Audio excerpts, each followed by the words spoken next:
Alright, here we are, Bands for Bands, Cosmos Dave with Trust Company. We've got 3 of the members. Two original, one new guy. Can you just say your name and who you play with, man? Wes, play bass. Kevin, I play guitar and sing. Jason, I like no light. Alright, so how long exactly have you guys been a band before you guys even started seeing like the significant progress the first time around?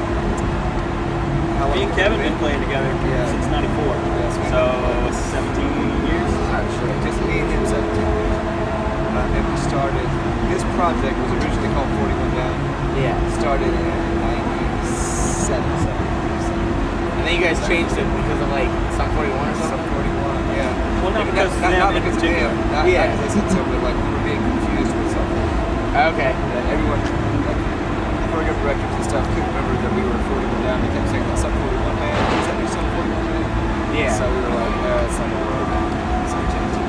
And how did Trust Company even come about? Like, just something you guys were just saying one day while you're jogging together, like, you know, we could do Sum 41. I mean, Trust Company. See, even you're confused. Yeah, dude, it's subconscious, man.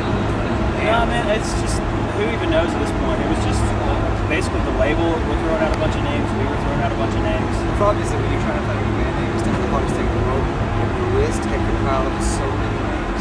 Yeah. That, You want to capture the right thing. Right. yeah, and everybody's got a different opinion. Well, I think we just gave up. We're like, whatever, dude. Just call us something. We're tired of this. Yeah. Because they would go back and forth. They'd be like, okay, screw that. You can keep it. You're going to be 41 down. We're like, yes. And then they'd go, no, we got to change it. They'd go back and forth like that. And we were finally just like, put our hands up. We're like, whatever, dude. Let's just be something and be done because the music's good enough. It doesn't matter what you call it. Yeah. So I mean, obviously, Trust Company has like a crazy story. You guys started out, you had some hype. You guys broke up. You did a side project. I know you did. And then you guys got back together. Things slowly started happening. You guys pushed your record to a further and further date. Fans were getting anxious. Now you're here at Rock on the Range. Just like, what's been like, when you look back at everything that you've done, and everything that's going on, and where you're at now, just what are like the initial thoughts? What do you think and talk to yourselves about? Like, what's going on in your head? 3 words. In your face. In your face. You get it to the camera real quick. In your face. No, I'm kidding, man. You know, it's a long road to get here, man. I mean, there's a lot of times that we didn't think we were going to make it just because it's really hard with everybody, you know, having their own lives and, you know, we're not 21 or 22 anymore, you know? Yeah. Everybody has other things going on, so to keep a band like this together, you know, after 17 years is pretty difficult. I've got a weird story too because, you know, all the success happened. So we're actually, you know, we're one of the more like, we're like, you know, blessed, like we had a opportunity of a lifetime. So just because it didn't work out like we hoped it would back in the day, we still got this great opportunity. And like you said, for a while we weren't sure if we were going to be able to fulfill it because after the second record, it was just a really bad spot. But just the fact that we got back together and slowly did it on our own, on our own terms, we're all like pretty happy. You know, who knows where it will go? But the main thing we wanted to do is we wanted to make sure that we loved our band because we don't have to lose it.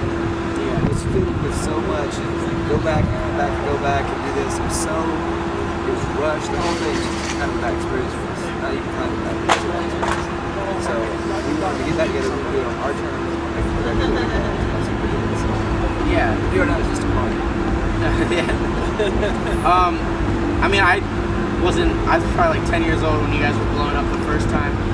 Have you noticed, like nowadays, as your fans are like, you know, slowly coming back together, you're picking up new fans, like all the time, do the fans seem like the ones that are backing you now more dedicated than ever before? Were you like really blessed back then? Like, did you have like a million fans that were just always die hard when you first came around? I think the difference between the fans now and the fans back then is we had a lot of fans that just knew us from the radios. Yeah. Downfall got put on the radio, so we had a lot of fans who just knew us from the radio. But now the fans we have haven't necessarily heard us on the radio. They heard us and like a record like all this. You know, it's a whole different animal having fans that just kind of discover you and fall in love with the record and follow your fans that you know. Sometimes when you have a song on the radio, it does turn into like these fans that follow us sometimes, but you're also getting a lot of just people that, as long as you get that song, they're gonna attach to it. As soon as that song is gone, you see a lot of the people that, the ones that are left are the ones that are good. Yeah. So this record's been a lot different because we haven't had a song that people down for it. All the new people that we're getting, they're like, it's holding glory. So it's been a cool experience. Yeah, because I've noticed that, like, with the tours you did coming back, they weren't big, huge tours. You were doing the headlining tours yourselves. You're getting rooms that were like 20 people, maybe 40 people, There's small rooms, but like people there kind of knew you guys. They're rocking out hard. I just feel like a lot of those, all the people you kind of grabbed became more genuine style fans. So that's why I was like just wondering if it seems like that as well. Like your fans now are stronger than before in terms of like connection. It's given us a chance to connect on a personal level too. Yeah. It's a different machine these days too. It's not like in the Geffen days where there's hundreds of thousands of dollars of marketing money being thrown at radio stations or promoters or so on and so forth. Like there's a lot of people, like really diehard fans that slowly had to find out this record is out because it wasn't promoted as well as we would have liked. Because they're just like, oh, when's your record coming out? It's like, well, it's been out for like a month and a half. Like, oh, no crap, I didn't even know. So it's a slow go. Sorry, man. You're part of the interview now. This was our sound guy today. Go ahead. Austin. The good thing about video interviews, they can be edited out. They can be edited. No, definitely, I feel you. Yeah, come on through. Yeah, he's got that guy now too. But with this record, as a fan, it feels like there's like elements of both albums, I guess, whether you didn't like the second album or not. It seems like, it's heavy, it's soft, it's TRUSTcompany, like it's a little bit of like everything, but when you guys were writing it, what was like going on? Like what were your goals with it? Was it just to write another TRUSTcompany album, or what were you trying to expand on certain things? Like what were your goals? You feel like you accomplished it? Yeah, for me it was just writing a record that we loved, that we had fun doing. It was, first of all, most of the songs were written before we ever even got back on the label. Yeah. We kind of had the luxury of not having anybody Pressure. tap us on the shoulder and say, make sure you do this and this, and just kind of do it almost, which was the way it was back in the old days, So that was good, and so, we had a lot more time, right? Span a lot of time for us to write. And, when we all got back together, sat down and started saying we're going to try to do this again, the main thing that we talked about was that we wanted to have fun.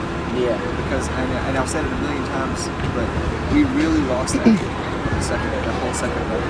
It doesn't, it became this big machine where if you don't have a successful single on the radio, then all of a sudden, things are wrong, they start pushing you in front of you, and you start losing what you started. If we could have a successful single every awesome. That can't dictate why we're doing this, or if we're having fun. So the goal was, we can't let what happened last time happen. We just gotta have fun, write a record that we love. If it's gonna be on a label, it's gotta be on a label. Let's just write that out, right? Yeah. So that was it. And we did get a blast. You guys have Heart in My Hand. Is it Heart in My Hands. Heart in My Hands?